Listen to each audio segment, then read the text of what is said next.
It's Minner. Just getting back to you on these frame sliders. You can see them right here, they're installed. I don't have an installation video because, well, life strikes, as we all know.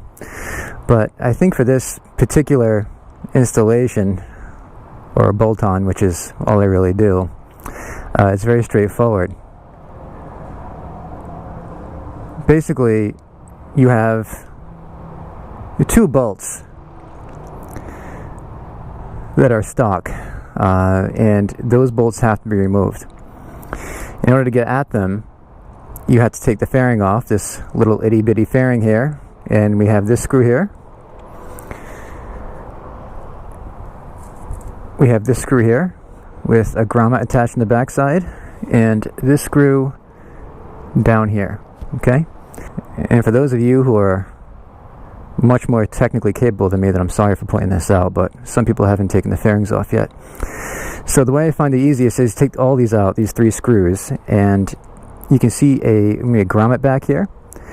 So when you take this screw out, just apply some backwards pressure, release the grommet on this side, and make sure it's not sticking into the the hole that holds it down. Once you get this released, you have another rubber grommet in here, and that it pulls off in this direction. It pulls straight out, so then you can apply force straight out. You see, the problem when you're going to both plugged in is which way you're going to pull. It's best to do one at a time, in my experience, systematically. Otherwise you're wrestling, not knowing which way is which. And after the first or second time, these loosen up a little bit, make the process a little easier. The first time you're going to feel like you're going to break the fairing pulling it off, because it is quite tight. But just keep applying the pressure. So once the fairing is off, as I mentioned, you have two stock bolts. One is here, and the other bolt is right in here on this side here. Okay? Unscrew these, and what you have is two empty bolts here. Now you have this curved piece of metal that this is currently fixed into. You have fixed this piece of metal with two screws that come with the packaging. Screw it in, and then basically that creates a base plate. A base plate that creates another fixation point in which this fixes onto. That fixation point is here, and that's the point that is in stock. That's the point that you need to get through this hole in the fairing.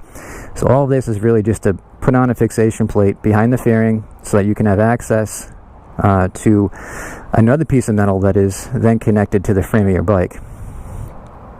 So you put the base plate on, screw it in, put the fairing back on, and then this piece, it comes in different sections, of course, but you have, and this is steel, of course, by the way, or aluminum, one of the two.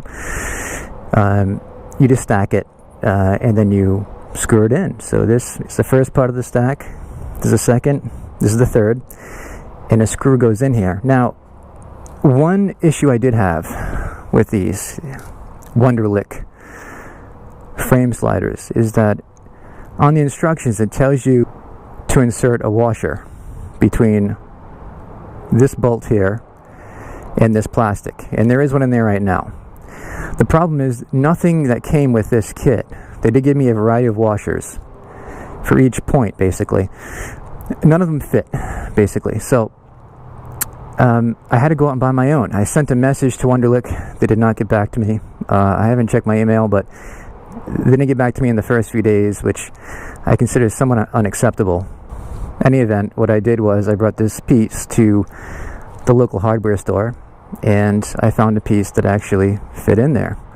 And I don't know the absolute necessity for that washer, because you would probably have maybe a little more pressure on this piece of plastic on the inside. Maybe that would wear over time. I don't really know the consequence of not putting a washer there or not. Maybe there is no consequence.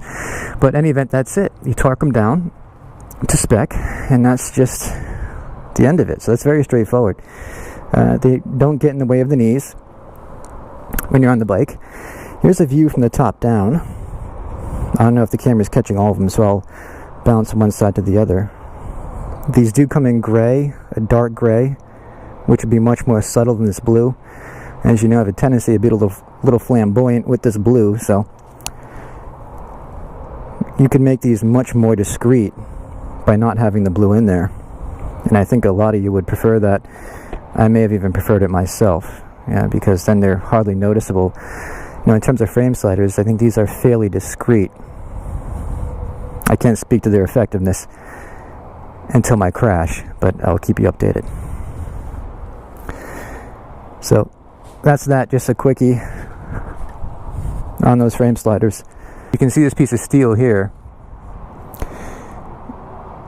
Where my finger is pointing, the frame is under it.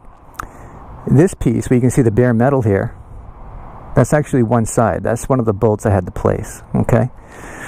And when I torqued it down to spec, I forget exactly what the number is, the paint, this thick paint surrounding it, peeled off under the pressure. Okay, this does seem like stainless steel, probably unlikely to rust regardless, but you can see, you know, if this stayed black under the specs that were provided, that would be nice. I don't think anyone's going to be doing this to their bike, but some people are very particular, and it's something you should consider. So, we get that issue and the washer issue, but other than that, they're on, and they'll stay on.